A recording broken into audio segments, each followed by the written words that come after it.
Voilà, bonjour à tous, à ceux sur Teams, à ceux dans la salle. Merci infiniment d'être présents. C'est la dernière séance pour cette année du séminaire d'image et critique intermédialité sensible.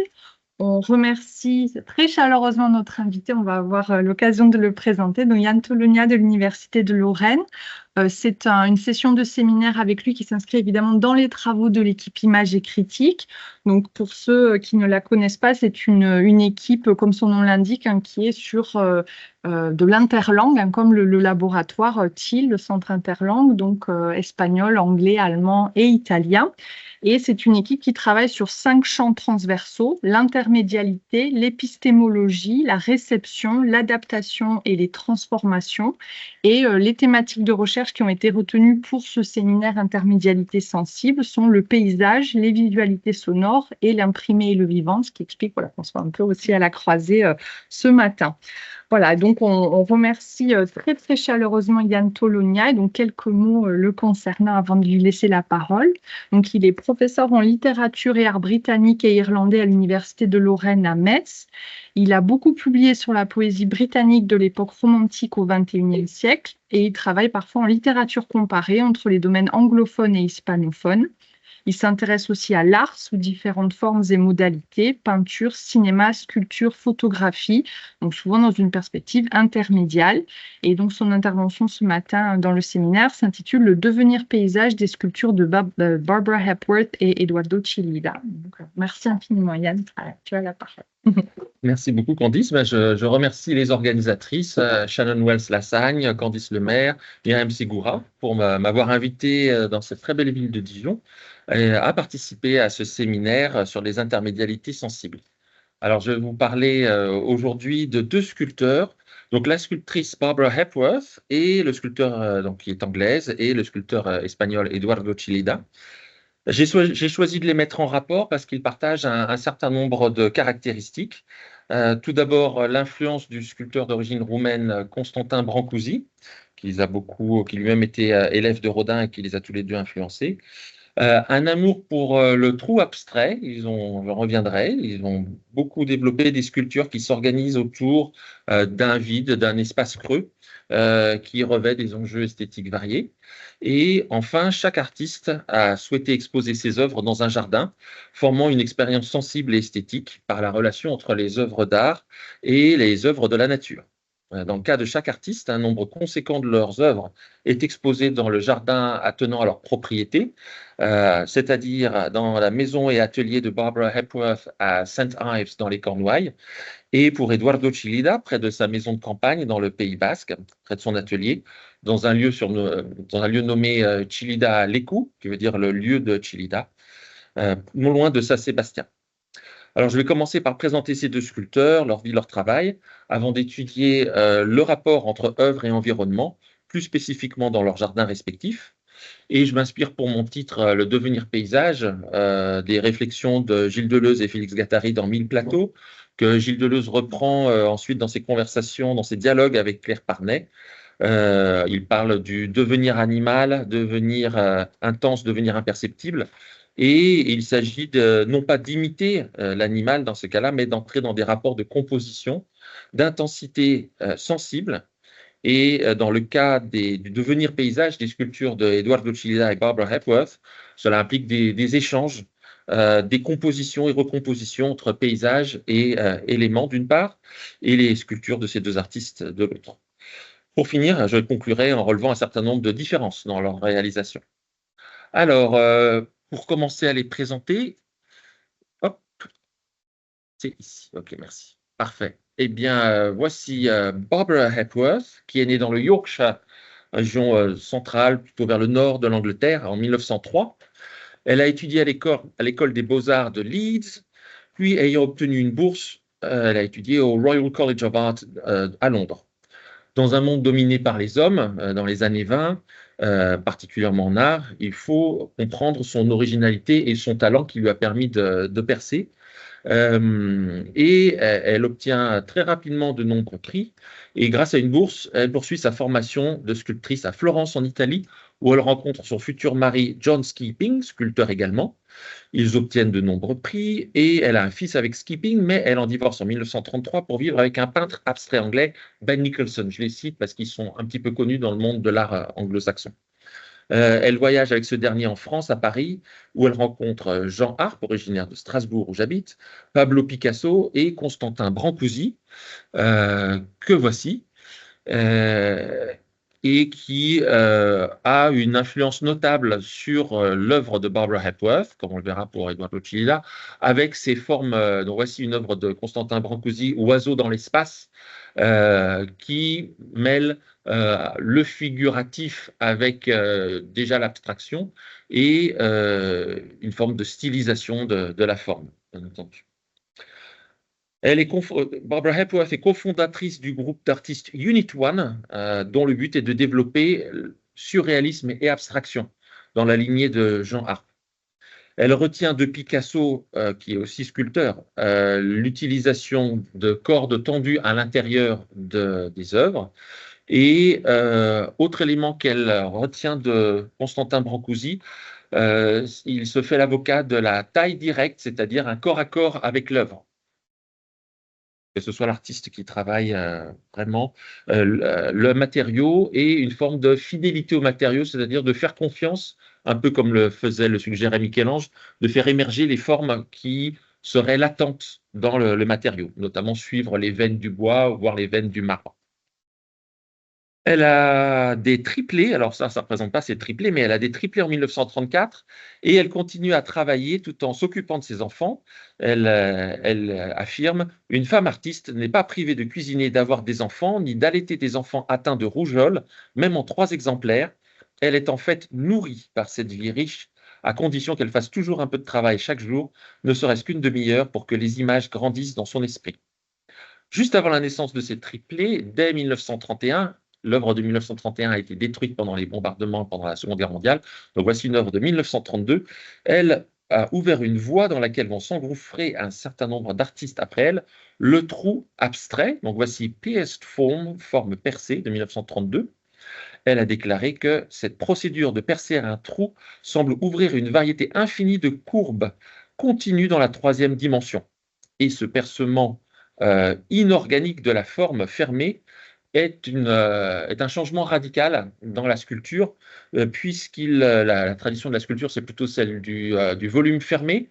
Et quand il y a des trous, il y a des trous dans la sculpture grecque, par exemple, c'est toujours très difficile. Souvent, les œuvres se cassent, mais aussi, elles ont une fonction réaliste, ce qui n'est pas le cas ici. Donc, c'est dans le domaine de l'abstrait, elle innove avec le trou abstrait. C'est elle qui a découvert cela, et non pas Henry Moore, avec qui elle est souvent comparée avec erreur. Au début de la Deuxième Guerre mondiale, elle s'installe à Trewin Studios and St. Ives, donc dans le sud-ouest de l'Angleterre. Trouver le studio Trewin a été magique, écrit-elle. Il y avait un studio, une cour et un jardin où je pouvais travailler en plein air et dans l'espace. Elle veut combiner la perfection formelle de la géométrie avec la grâce vitale de la nature. Voilà, c'est son but. C'est comme ça qu'elle définit son ars poetica. Alors voici quelques-unes de ses réalisations. Bicentric form, forme avec 2 centres. On voit qu'il y a une dimension anthropomorphique, mais aussi l'inspiration des mégalithes, des pierres levées, qu'on va retrouver un certain nombre de fois. Et elle veut jouer avec l'idée de 2 ou plusieurs figures comme une unité mélangée en une forme sculptée et rythmique. La figure humaine semble s'apparenter à d'anciennes pierres levées. Avec la reconnaissance viennent des commandes régulières et prestigieuses comme Single Form, que vous pouvez voir ici, une sculpture monumentale en bronze exposée depuis 1964 dans un plan d'eau circulaire devant le siège des Nations Unies à New York. Il s'agit de sa plus grande œuvre, 6 mètres pour 5 tonnes. En général, ces œuvres sont plutôt à dimension humaine. Donc 6 mètres pour 5 tonnes. La sculpture est une abstraction de forme libre, largement ovale, de forme irrégulière et percée d'un trou circulaire près du sommet. Nombreuses interprétations ont été proposées, comme un profil avec un œil ou une main levée en signe de salut ou d'allégeance. Et voilà. Et elle meurt en 1975 dans l'incendie accidentel de son studio. Eduardo Chillida, que voici, naît en 1924 à Saint-Sébastien, donc il y a une génération d'écart à peu près, donc dans le Pays basque espagnol. Jeune adulte, il veut faire gardien de but. Il joue au football. Et lors de sa première saison, il se fait écraser le genou. Et voilà comme on est une vocation.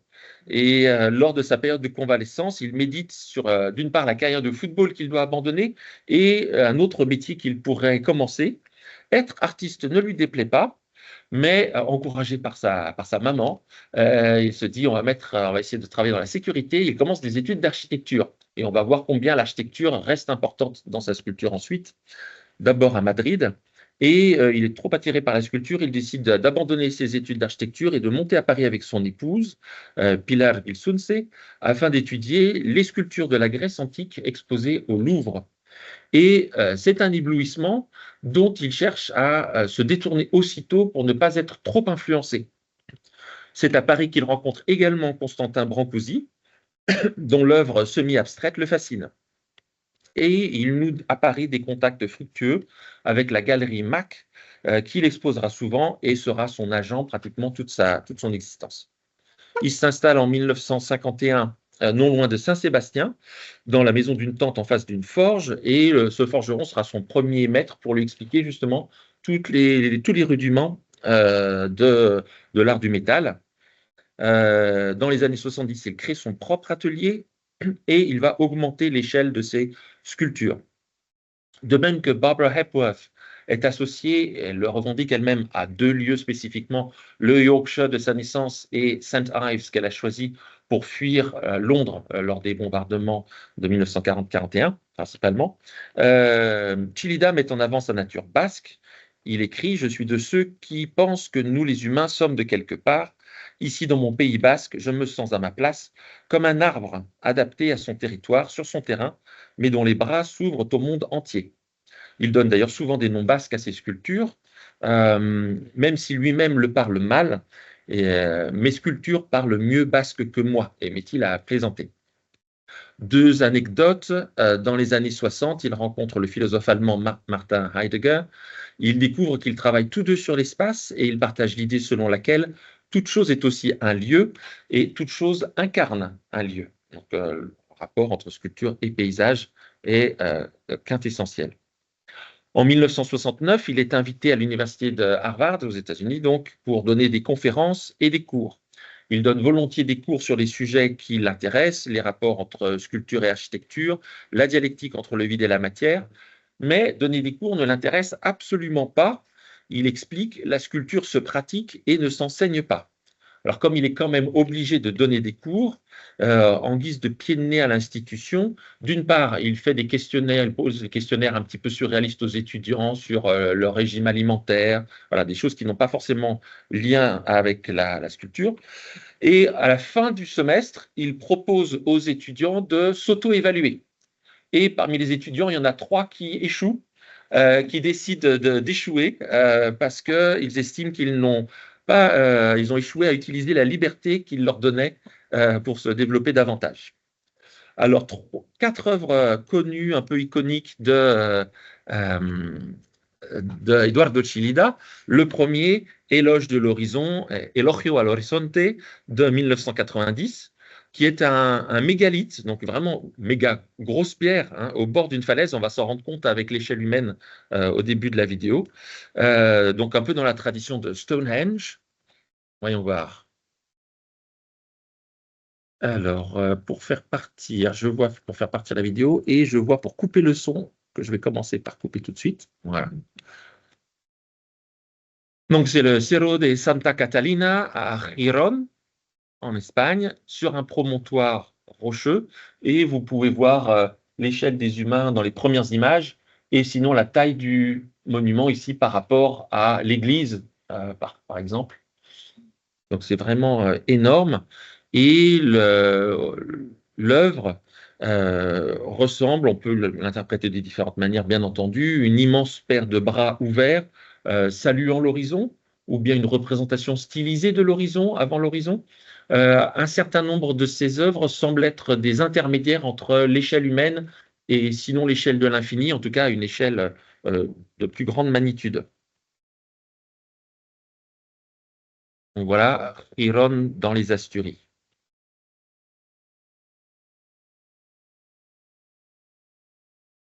Voilà.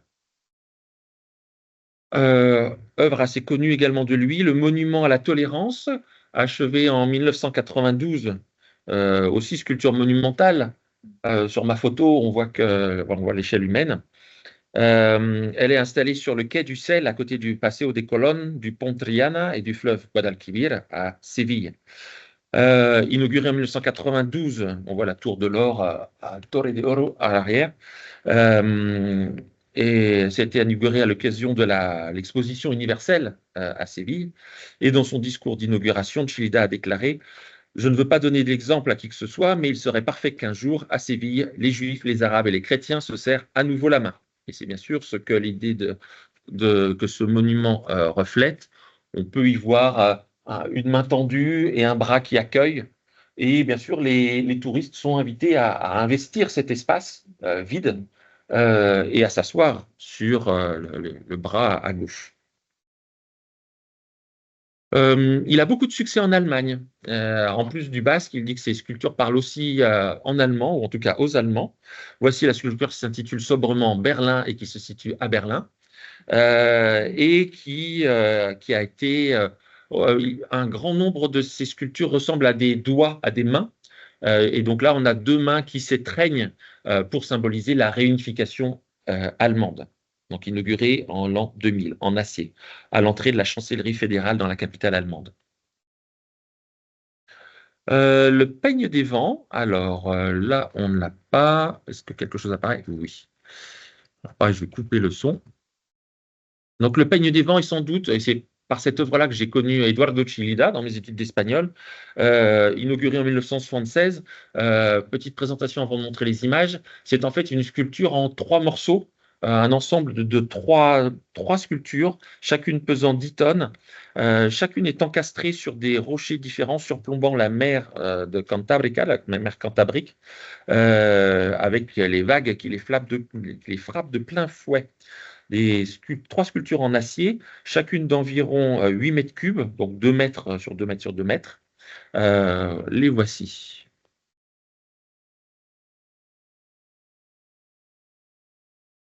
Peigne du vent, souvent mis au pluriel parce qu'il y en a trois, mais le titre original est au singulier. Peigne du vent. La première est sur la côte, la deuxième est sur un rocher un peu éloigné, et la troisième est sur un récif, donc encore plus éloigné du rivage. Deux sculptures sont plutôt posées horizontalement et la dernière est posée verticalement. Donc c'est un ensemble qui est bien sûr dynamique du fait de l'interaction avec les éléments, non seulement l'océan Atlantique, mais également le vent, comme le titre l'indique. Normalement, c'est le vent qui nous peigne ou nous dépeigne. Ici, c'est la sculpture qui est censée peigner le vent. Et il y a une prolongation de la chaîne des Pyrénées, tout en étant aussi un hommage à la tradition des forgerons, l'art du métal dans cette région du Pays basque. Les quatre éléments se rencontrent, donc la terre basque, l'eau de la mer, l'air du vent, et bien sûr la lumière très intense du. Alors on voit en quoi déjà ces sculptures jouent avec l'environnement. La sculpture postmoderne euh, joue. Alors il va. Hop, voilà. Euh, la sculpture postmoderne joue beaucoup, et c'est pas, bien sûr pas une sculpture postmoderne, mais la sculpture postmoderne joue avec un champ élargi, effaçant les frontières entre divers médias et combinant art des jardins, sculpture, architecture, art de l'eau, hydrologie, mais aussi l'éternel et l'éphémère, l'intemporel et le saisonnier, en combinant deux classiques de la sculpture en extérieur, la verticale de la figure humaine et la ligne d'horizon. Et on voit en quoi ces sculptures postmodernes de Hepworth et Chillida, en fait, font souvent référence à l'art du menhir, très ancien, l'art des mégalithes. Euh, bon, je partirais de la définition d'un paysage proposé par Alain Roger dans son court traité du paysage. Le paysage est toujours un espace dessiné et organisé par l'humain. Et à partir du moment où il y a eu des humains sur Terre, les humains ont commencé à organiser l'espace en coupant, en créant du vide, ou bien en installant des pierres levées qui donnaient toutes sortes d'informations sur l'espace, soit en parlant, géographie, soit en le mesurant, géométrie. Je renvoie aux travaux de l'Italien Francesco Carreri, par exemple. On peut songer depuis très longtemps aux pyramides d'Égypte, aux pierres levées de Stonehenge, ou bien sûr, comme ici, aux alignements de pierres à Karnak. La plus grosse pierre de Karnak est celle-ci, elle s'appelle Lok Mariaker. Elle est tombée, elle s'est cassée en 3 morceaux. Elle pesait 280 tonnes et faisait 20 mètres de haut. C'est toujours un peu un mystère d'expliquer comment les humains ont réussi à amener et aligner des pierres aussi énormes, 280 tonnes. Et Chillida rend hommage à ceci avec cette œuvre qui s'appelle Lok Mariaker, une de ces sculptures qui, avec les différentes superpositions de plaques de métal, semble vouloir réfléchir à la densité qu'on peut produire avec certains matériaux. Barbara Hepworth s'inspire également de l'art des pierres levées. Là, on a 3 formes de 1935. Certains l'interprètent comme c'est triplé, d'autres comme un mini Stonehenge. Voilà, pour vous rappeler Stonehenge. Voilà. Sa manière de travailler des rapports de proportion entre différents matériaux. Et on voit à la différence de Chillida qui semble essayer de cacher le socle, elle a tendance toujours à travailler avec un socle qui est plus ou moins visible, mais elle garde un peu le socle. Donc voilà, Stonehenge en Angleterre. Une autre œuvre de Barbara Hepworth, c'est comme ça que je l'ai connue, c'est cette œuvre qui accueille les visiteurs à St. Catherine's College à Oxford. Et l'entrée se fait sur la gauche, en fait. Et donc, on a cette sculpture qui, dans un nudge délicat, semble indiquer que l'entrée est à gauche, voilà, et en même temps bloque le passage. Et permet avec ces 2 grandes ouvertures, forme une interaction avec la végétation à l'extérieur. Le collège a été construit en 1962 et le titre de la sculpture s'appelle Archean, donc un peu ancien, archéologie, tout en étant une sculpture très moderne. Et donc le slogan du collège est Nova et Vetera, des choses nouvelles et des choses anciennes. Le but de St. Catherine's College en tant que collège moderne étant de s'inscrire dans la tradition de Oxford, la tradition ancienne. Donc la sculpture a été très très bien trouvée pour dialoguer avec ce collège. Avec ce genre de sculpture, on passe des sculptures in visu, dans lesquelles le regard est primordial, avec les sculptures in situ, où il faut prendre en compte le paysage alentour. Et on entre dans ce que Michel Collot intitule la pensée paysage, c'est-à-dire l'interaction entre le site, sa représentation et sa perception. On pourrait dire que pour un très grand nombre de sculptures en extérieur de Chillida et Barbara Hepworth, on a aussi ce phénomène de destination art, c'est-à-dire art où on doit se déplacer. La Tour Eiffel, par exemple, il faut y aller, on ne peut pas l'amener dans un musée. Particulièrement dans le cas donc ce sont des sculptures qui sont destinées à être enracinées dans un paysage. Et dans le cas des sculptures d'Eduardo Chillida, elles sont bien sûr trop grandes pour être déplacées. On a un mélange entre culture de la nature et culte de l'art. On voit aussi que les artistes sont souvent amenés à travailler à l'intérieur de leur sculpture, pas à l'extérieur, mais entrer notamment par leur goût pour le fait de travailler l'espace. Donc voilà, on voit Barbara Hepworth travaillant dans Oval Form, et voici Eduardo Chillida avec une œuvre dans une série qui s'intitule Lo profundo es el aire. Le titre de cette série de sculptures, dont on en voit une ici, est inspiré d'un vers du poète espagnol Jorge Guillén qu'il a rencontré à Harvard. On voit que dans cette sculpture, dans cette série, l'échelle humaine est conservée et qu'il invite, comme Barbara Hepworth, à ce que ces sculptures soient touchées. Le sens haptique est très suscité, voilà, stimulé. Dans un rapport amical ici, on peut voir l'opposition entre le bloc assez rugueux, rough dans la partie basse, et une ouverture qui semble allégée et qui participe de l'élévation du bloc au niveau de la tête et des idées, avec une ouverture sur la nature, et puis un dialogue entre le lisse et le rugueux, entre les faces internes et externes, entre l'intérieur et l'extérieur dans cette sculpture. Les deux artistes aiment beaucoup jouer avec les éléments. Alors, voici Elogio al agua, éloge de l'eau, de Chillida, un bloc de béton de 54 tonnes, suspendu au-dessus de l'arrière du lac par 4 câbles d'acier accrochés à la montagne. C'est à Barcelone, vous pouvez le voir. Donc c'est un hommage à l'eau qui a joué un rôle important dans l'appréciation de la sculpture. Comme le disait Chillida, je fais la moitié de la sculpture, l'autre moitié est faite par l'eau. Défi pour ces sculpteurs, représenter la légèreté de l'eau et la mobilité de l'eau dans un matériau comme la pierre, qui est plutôt pesant et qui est fixe. Donc voici l'éloge de la mer d'Eduardo Chillida. Et le pendant chez Barbara Hepworth, dans cette sculpture qui s'appelle Sea Form Porthmeor, donc forme maritime. Porthmeor est une plage proche de son atelier à St. Ives, dans les Cornouailles. Et elle semble, comme l'a dit son auteur, elle semble appartenir au monde vivant de la mer. Non seulement la lèvre supérieure semble représenter une vague qui va s'abattre, une espèce de rouleau marin, et éventuellement dans la partie basse également, mais bien sûr les anfractuosités de rochers taillés par les vagues et par le vent que l'on peut voir sur la côte des Cornouailles. Donc il y a un travail de l'inscription du paysage dans la sculpture elle-même.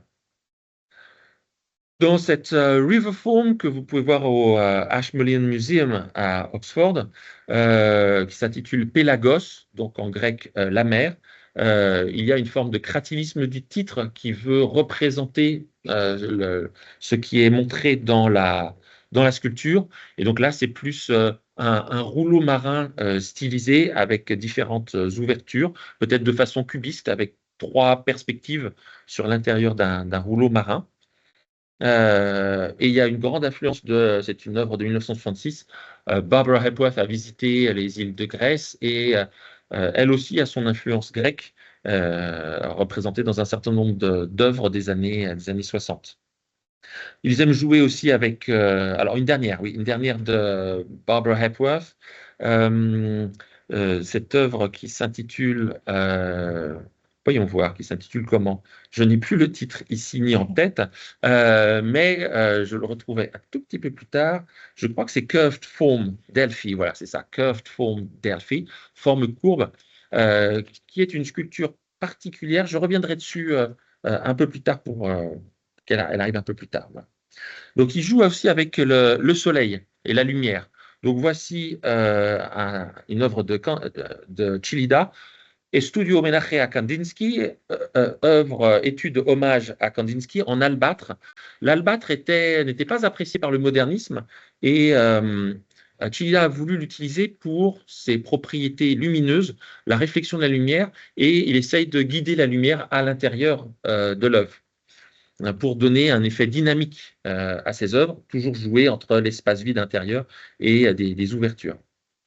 De même, Barbara Hepworth, dans ses œuvres en extérieur, joue avec les ombres qui permettent de proposer des anamorphoses de la sculpture qui se déplacent constamment avec les mouvements du soleil. Et qui joue aussi en interaction avec les personnes, les animaux. Elle avait 4 chats, donc qui se logent parfois à l'intérieur des sculptures. Il y a aussi une dimension sonore. Vous imaginez bien qu'avec le peigne du vent on entend le vent qui frotte contre les trois œuvres. Cela s'entend, cette dimension acoustique s'entend dans les œuvres de Eduardo Chillida comme Espacios Sonoros et Escuchando a la Piedra, donc espace sonore en écoutant la pierre, respectivement de 1974 et 66. L'idée étant de créer une interaction entre spectateur et œuvre. Et voici en fait Curved Form, mais qui fait écho à la précédente, qui prenait en compte aussi la dimension maritime. Donc on a une espèce de vague aussi, et je dirais que les cordes renforcent la tension entre les différents rouleaux. Donc voici cette forme incurvée, sous-titrée Delphes, dans un bois de senteur en provenance de Guinée. On a un objet d'art synesthésique où les parfums et les sons se répondent entre le bois de senteur, la musique inspirée avec les cordes, le jeu entre l'intérieur et l'extérieur. Voilà. D'autant plus lorsque les œuvres sont exposées dans un jardin. J'en viens aux sculptures dans les parcs. On a une grande tradition, bien sûr, des théorisations du paysage comme jardin, avec des statues depuis l'Antiquité. L'Espagne a sa tradition, avec notamment les grands jardins à l'Alhambra, à Grenade, l'Alcázar à Séville. En Grande-Bretagne, il y a bien sûr la tradition des jardins anglais. Au début du XXe siècle, le modernisme et le modernisme espagnol, par exemple, avec le Parc Güell de Gaudi, qui mêle aussi sculpture et sculpture inspirée de la nature, avec des colonnes qui sont censées représenter des arbres stylisés. Donc on a un grand nombre de parcs, et rapidement on peut penser au Frogner Park en Norvège, près d'Oslo, par Gustav Vigeland dans les années 40. Little Sparta, qui est développé à partir de 1966 en Écosse par Ian Hamilton Finlay, le Jardin des Tarots de Niki de Saint-Phal dans les années 70, ou le Waldfrieden Skulpturpark de l'anglais Tony Cragg près de Düsseldorf en Allemagne. Et bien sûr aussi plus proche de Barbara Hepworth, c'est le Yorkshire Sculpture Park en 1977 avec un certain nombre de ces sculptures qui sont représentées. Il y a aussi une affinité entre l'art du jardinier et l'art du sculpteur qui est particulièrement mise en évidence avec l'art topiaire, dont vous pouvez voir un exemple ici. C'est l'art de sculpter les arbres, les buissons. Tout jardinier, sans être un artiste de l'art de sculpter les arbres et les buissons, connaît l'art de la taille de la vigne, taille des arbres, etc. Donc il y a un espace d'homologie entre les deux. La différence principale, c'est que le jardinier ne peut jamais savoir exactement comment ces matériaux organiques vont évoluer, alors que le sculpteur a tendance à stopper l'évolution, mais à jouer avec la partie évolutive du monde organique du jardin. La sculpture, comme le menhir, organise un espace autour. C'est ce que définit, c'est ce qu'élabore Francesco Carrieri. Le principe est celui de la déambulation autour de la sculpture, qui joue un peu dans l'idée de la tradition du génie du paysage. Voici la sirène échouée, Sirena Barada de Chillida à Madrid. Cette œuvre est bien sûr un défi en raison de son poids considérable de 9 tonnes, mais sa suspension assurée par 4 câbles permettent de donner une impression de légèreté. Elle s'arrête à quelques centimètres du sol et ça suffit pour faire oublier les 9 tonnes et lui donner une impression d'œuvre en train de voler.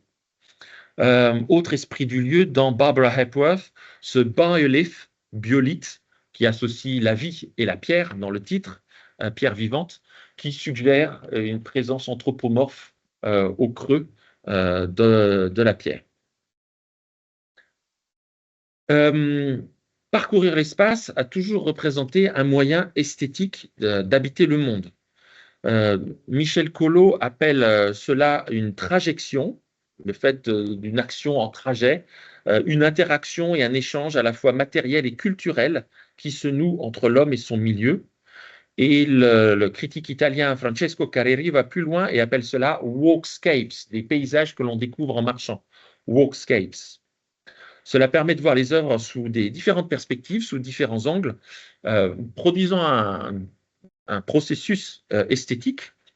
Et c'est ce que le critique Thierry Davila, dans Marché créé, nomme une cinéplastique. Donc voici une vidéo du jardin de Barbara Hepworth à St. Ives. Alors là, je vais essayer de mettre le son. Voyons voir. Parfait, le son est là.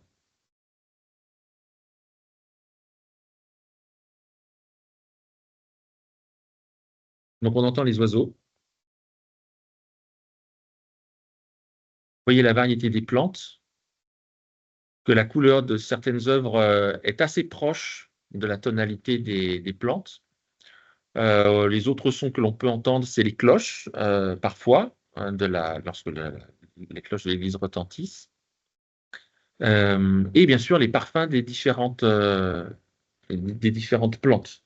Il y a des plantes pour toutes les saisons.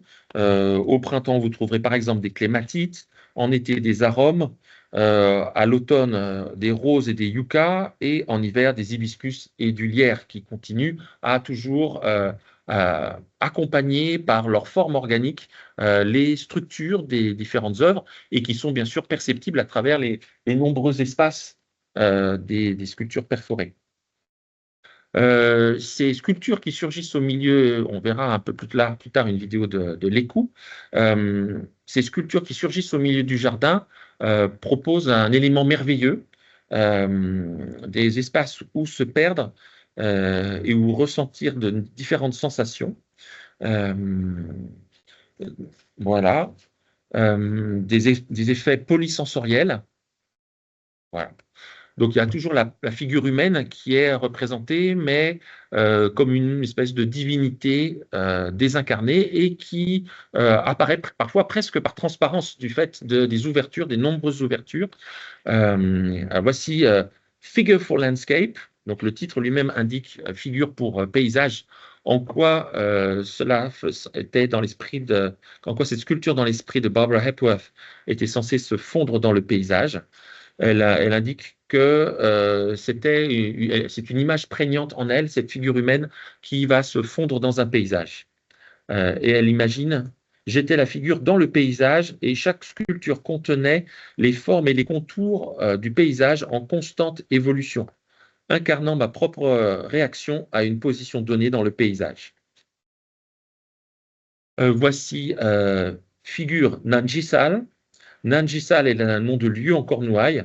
Et à nouveau, c'est en une forme abstraite, la réaction de l'artiste au paysage de la Cornouaille, les arbres, la figure humaine, mais aussi les parois des différentes falaises.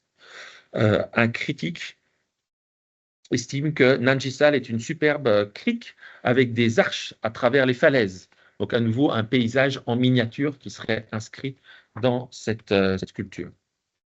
Souvent, elle recouvre de craie, on peut le deviner dans la partie intérieure en haut, les espaces intérieurs à ces sculptures, la craie pouvant faire référence aux arches des falaises de Cornouailles.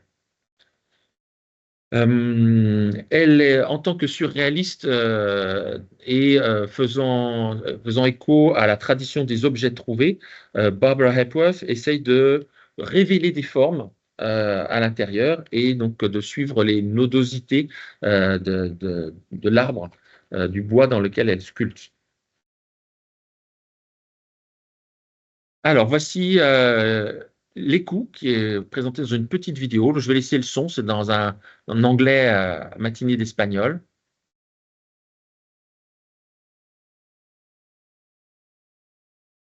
Par le fils de Eduardo Chillida.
Donc là, on a vu dans cette vidéo, on a vu notamment Buscando la Luz, à la recherche de la lumière, qui est une œuvre monumentale de 22 tonnes, qui a représenté de grandes difficultés techniques, composée en 3 plaques d'acier asymétriques et assemblées par une série de rivets.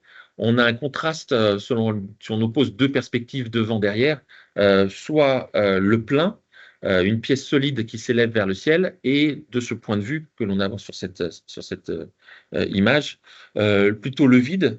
On a vu qu'on est censé se placer à l'intérieur pour avoir, en regardant vers le ciel, à nouveau une sculpture intermédiaire entre l'humain et l'infini du ciel, comme 2 bras ouverts, célébrant et accueillant, à la fois s'étendant vers l'extérieur et accueillant de l'extérieur vers l'intérieur. Un jeu avec la lumière. Donc une double direction, un exosquelette surdimensionné et une représentation de la joie expansive de l'être au soleil qui donne la vie, avec les couleurs chaudes aussi de l'œuvre.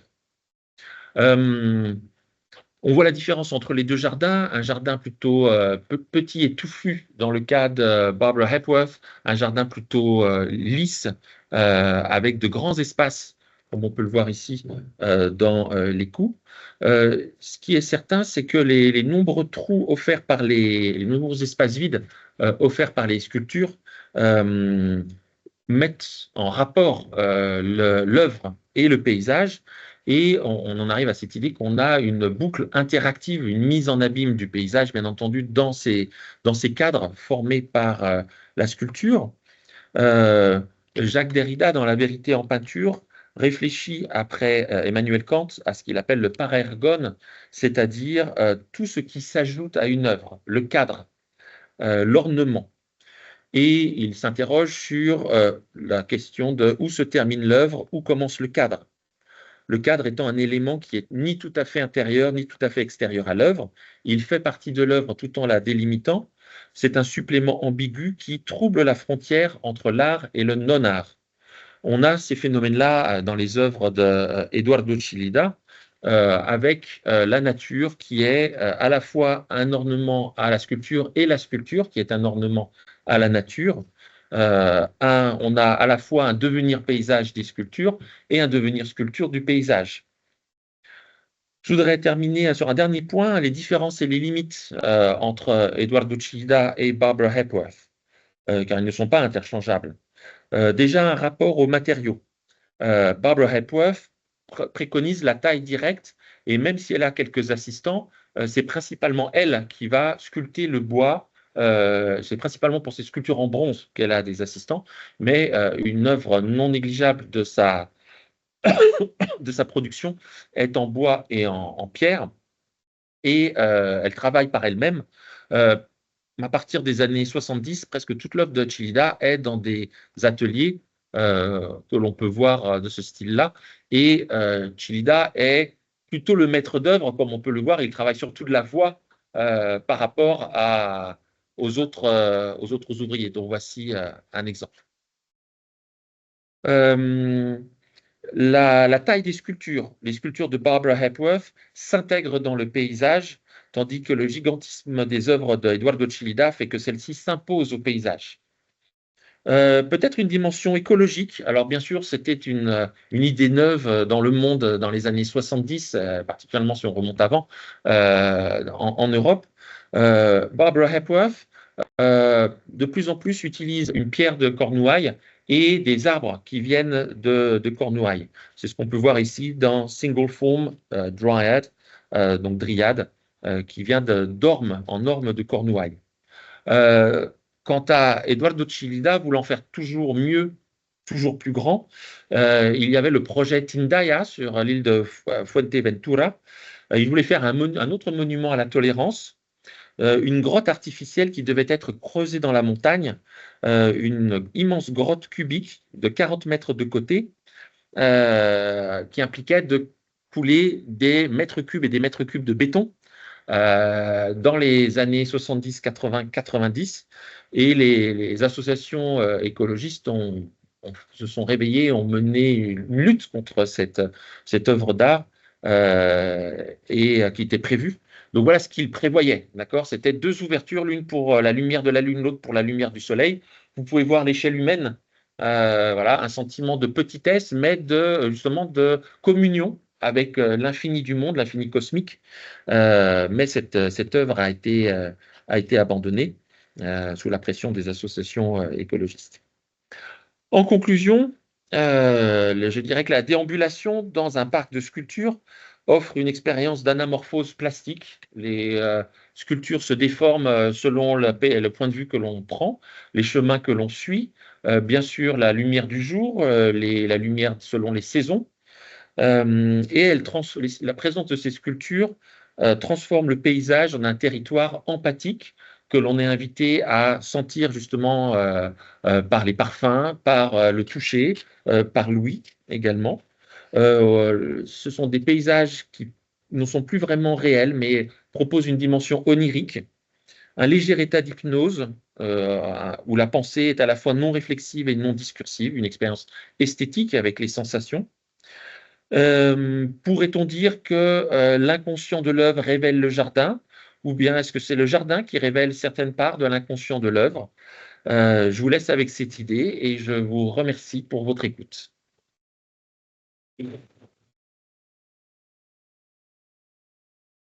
Infiniment, Yann, c'est tout à fait passionnant. Je me faisais la réflexion en regardant certaines sculptures. Enfin, c'est un peu des sculptures cyclopes, quoi. Tu parlais de la perspective, le pouvoir de l'œil, enfin, voir le paysage à travers la sculpture. Et donc voilà, ce trou dont tu parlais, il y a vraiment un pouvoir un peu hypnotique presque. C'est vrai. Non, merci infiniment, c'était formidable. On ouvre le bal des questions de la salle et puis on va regarder en ligne aussi. Première question de curiosité, est-ce que les deux artistes, est-ce que tu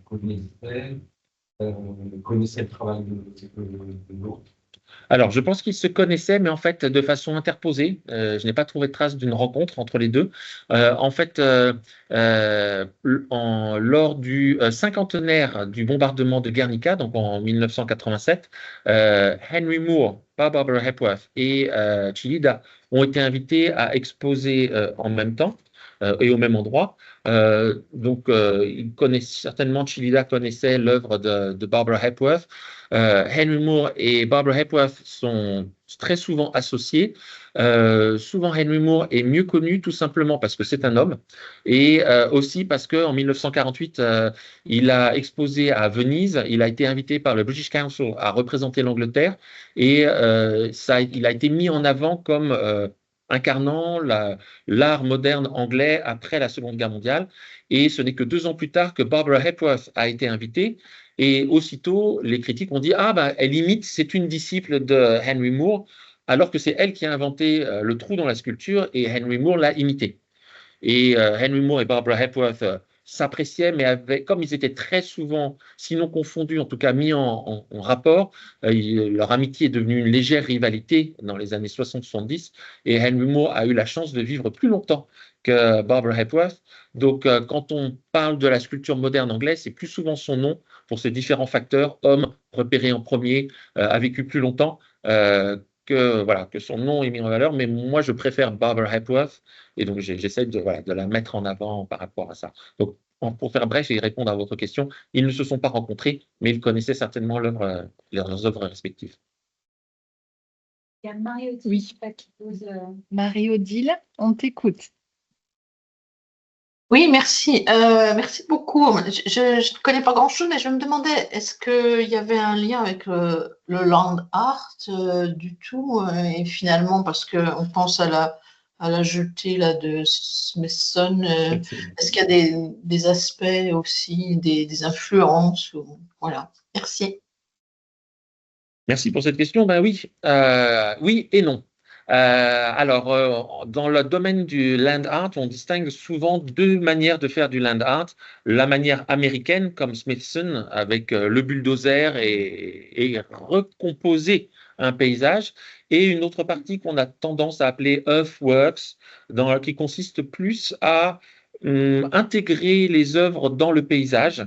Alors, on pourrait dire que les sculptures de Eduardo Chillida sont à mi-chemin au sens où elles s'imposent au paysage par leur dimension. Bon, si on pense à Éloge de l'horizon, par exemple, ou à La recherche de la lumière, Buscando la luz, mais cela n'implique pas de pousser des rochers au bulldozer. Dans le cas de Barbara Hepworth, elle est de la génération avant Richard Long, qui lui propose souvent un art de l'éphémère dans le paysage, qui n'est conservé que grâce à la photographie. Et on voit que la taille humaine de la quasi-totalité des œuvres de Barbara Hepworth, c'est souvent une fois et demie, rarement deux fois la taille humaine qu'elle utilise, et plus du côté de Earthworks dans l'inscription. Donc oui, on peut, de façon très générale, ils sont parfois mis dans le land art. À l'intérieur du land art, ils sont plutôt mis du côté de Earthworks et une manière plutôt de s'inscrire dans le paysage que de recomposer le paysage comme le ferait, comme fait Smithson et un grand nombre de sculpteurs américains. Merci beaucoup. Merci. Je voulais poser une question sur le peigne du vent. Ouais. J'imagine que dans ce cas-là, l'installation a dû être éminemment périlleuse. Absolument. Voilà, donc avec quelles équipes ils travaillaient, ces deux artistes? Parce que j'imagine que voilà, tout seul, ça devient très, très compliqué. Alors, Barbara Hepworth était vraiment la conceptrice, elle était vraiment toute seule et elle s'accompagnait d'assistants qui étaient aussi des ouvriers fondeurs pour ces sculptures en bronze. Dans le cas d'Eduardo Chillida, il a eu un architecte, je n'ai pas le nom ici, je ne pense pas, qui l'a accompagné pendant 30 ans à peu près. Et certains critiques disent que cet ingénieur aurait pu faire du Chillida sans Chillida parce qu'il connaissait bien ses conceptions artistiques et il savait les réaliser. Donc oui, il y avait un ingénieur qui l'accompagnait et qui l'aidait à concevoir l'aspect pratique, jouer avec la loi de la gravité, avec le poids de l'œuvre elle-même, d'autant que Chillida a souvent travaillé des matériaux extrêmement durs comme le granit et le basalte, et donc il s'agissait de trouver des câbles qui pouvaient maintenir l'œuvre en suspension. Anecdote, l'éloge de l'eau s'est écroulé. Donc le parc a été fermé et alors que Chillida s'est fait prendre en photo lors de l'inauguration sous son œuvre, depuis il y a un espace de protection des passants. Il y a l'eau, il y a la sculpture et il y a un espace qui délimite les trajets, les promenades que peuvent faire les passants et ils ne peuvent plus passer sous la sculpture de peur qu'ils attrapent un mal de crâne caractérisé en cas de décrochement.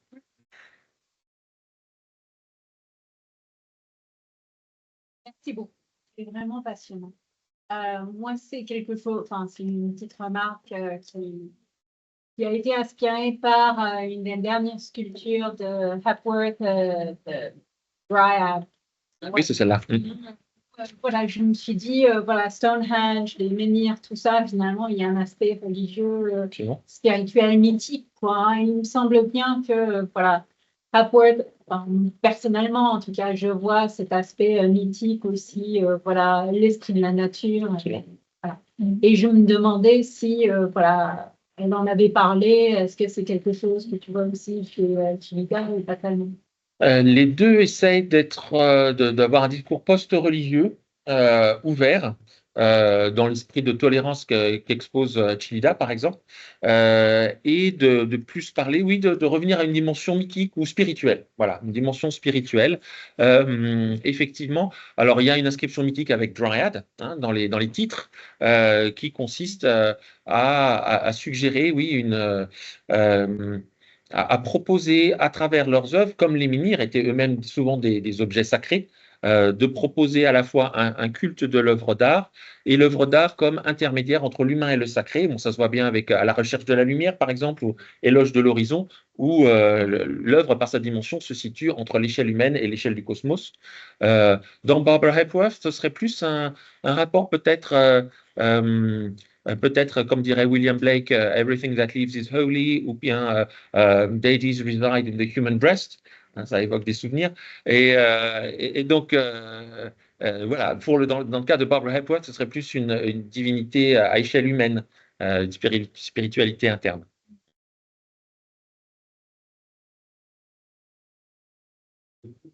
les œuvres de la pote sont toujours installées à l'extérieur, dans un village, dans l'espace urbain, ou est-ce qu'on peut également en trouver dans des espaces fermés comme les musées,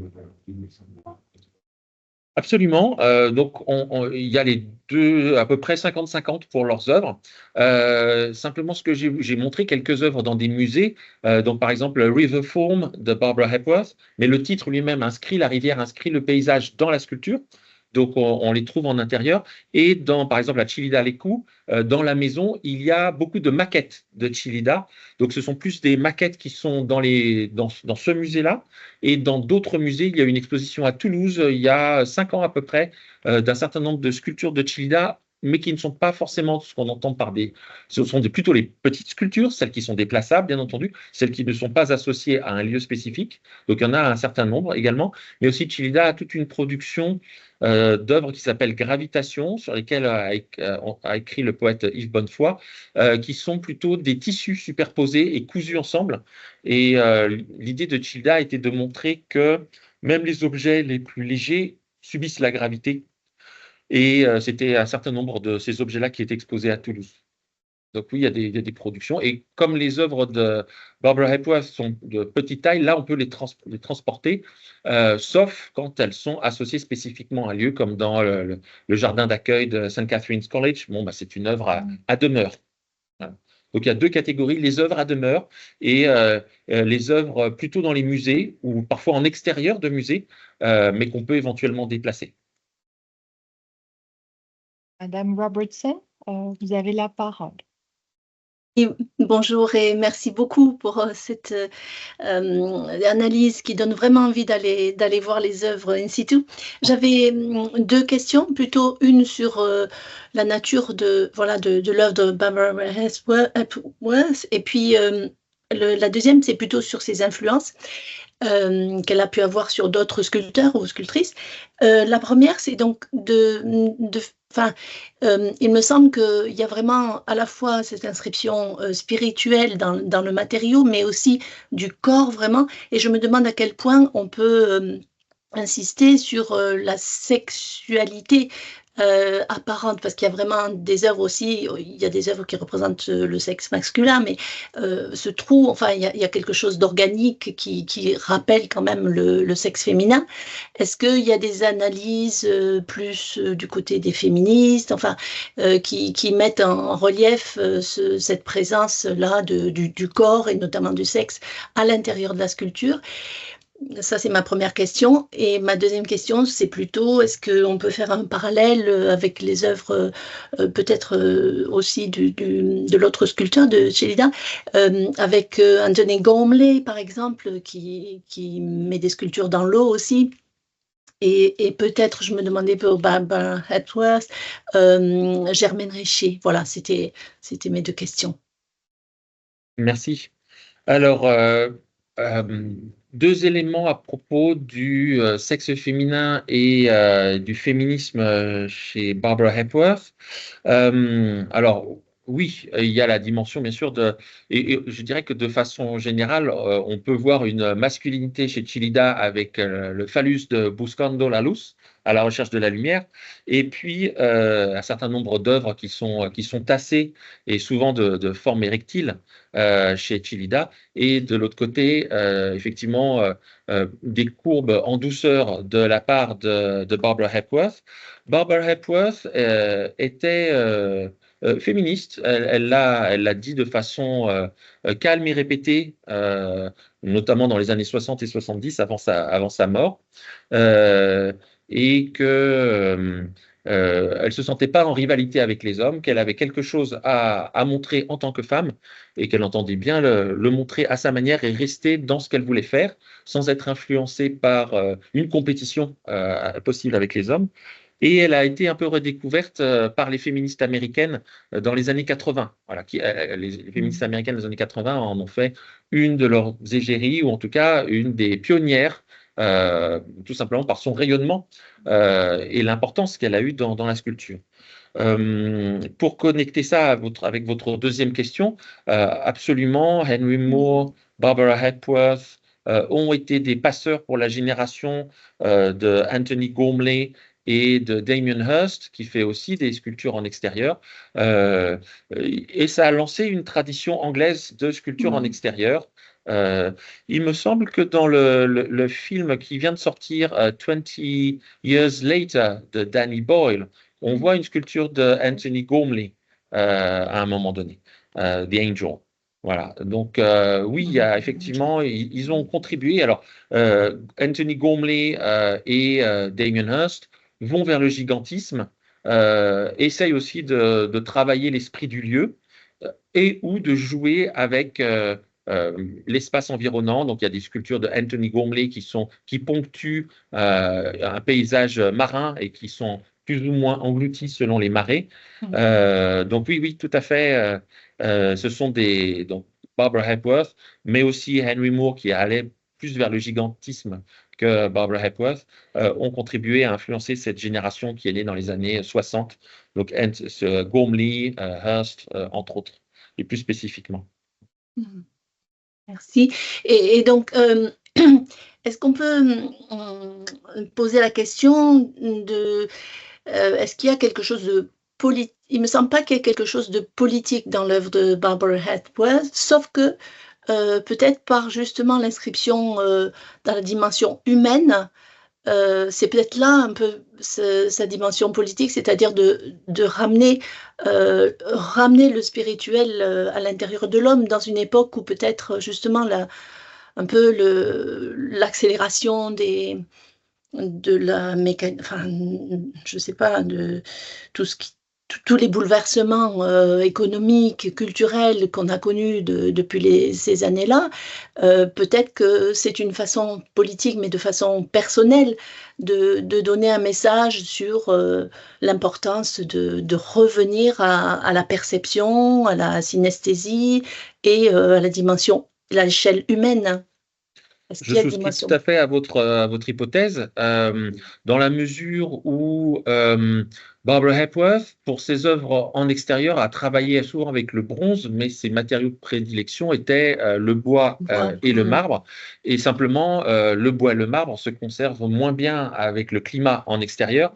Donc, pour exposer en extérieur, il fallait utiliser du bronze, mais elle a beaucoup travaillé des matériaux naturels, voilà, comme la pierre et le bois, pour exprimer en premier lieu, souvent ces premières versions sont en marbre et en bois avant d'être exposées en bronze en extérieur, de façon à exprimer, comme vous l'avez très bien dit, la spiritualité dans l'humain et s'éloigner des productions industrielles.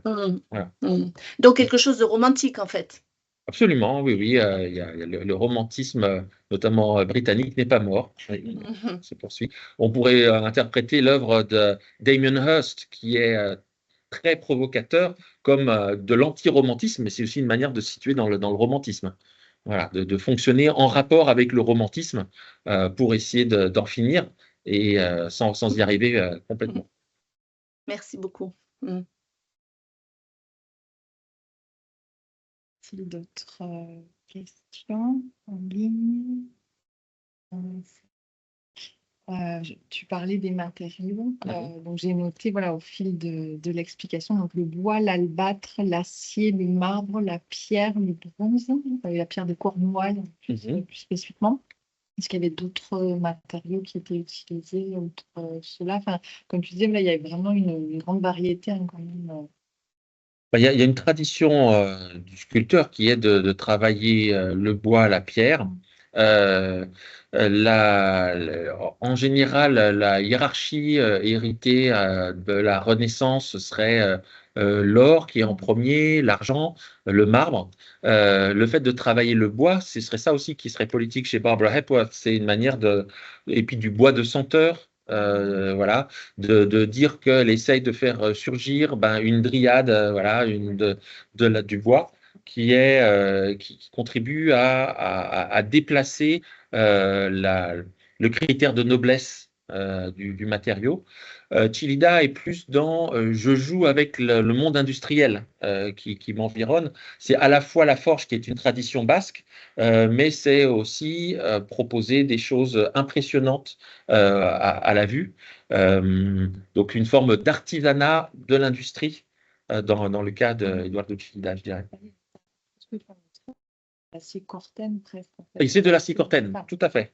Oui, oui, il y a l'utilisation de l'acier Corten dans différentes circonstances. Oui, oui, absolument.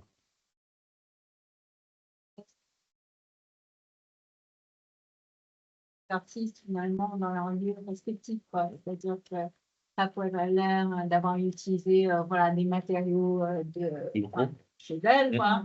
Alors que voilà, chez Chillida, ça a l'air d'être plutôt l'industrie, enfin la culture du lieu autant que éventuellement les matériaux, quoi. C'est passionnant enfin, le rapport avec le paysage aussi, c'est le rapport avec le lieu, quoi. C'est ça, c'est aussi une manière d'inscrire le paysage presque natal, en tout cas choisi et élu pour l'inscrire de différentes manières dans leurs œuvres. Pour rebondir sur ça, les vidéos que tu as montrées, ça c'était très parlant, il y avait presque un marketing du lieu aussi. Ah, il y en a aussi, absolument. Un aspect très touristique. Voilà, les vidéos rendaient vraiment hommage à la première, là, avec l'immense perspective, Oui. etc. Donc, oui, il y a une inscription du lieu, mais aussi presque.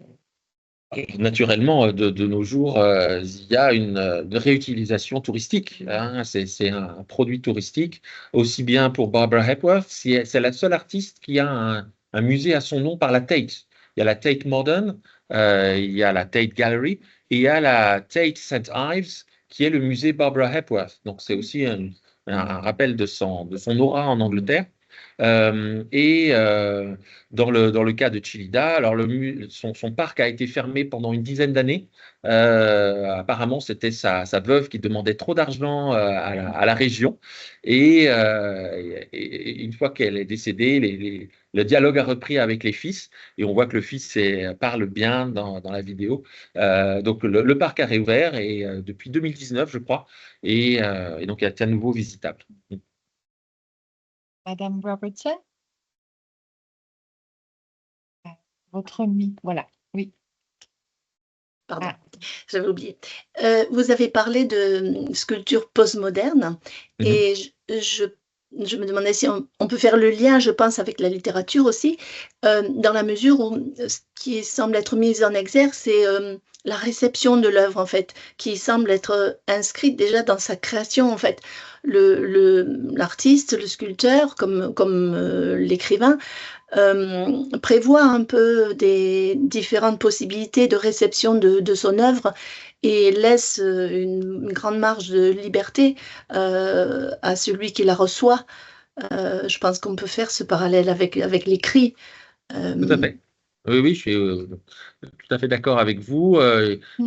Aussi bien les titres que la mise en scène des sculptures contribuent à prévoir différents points de vue.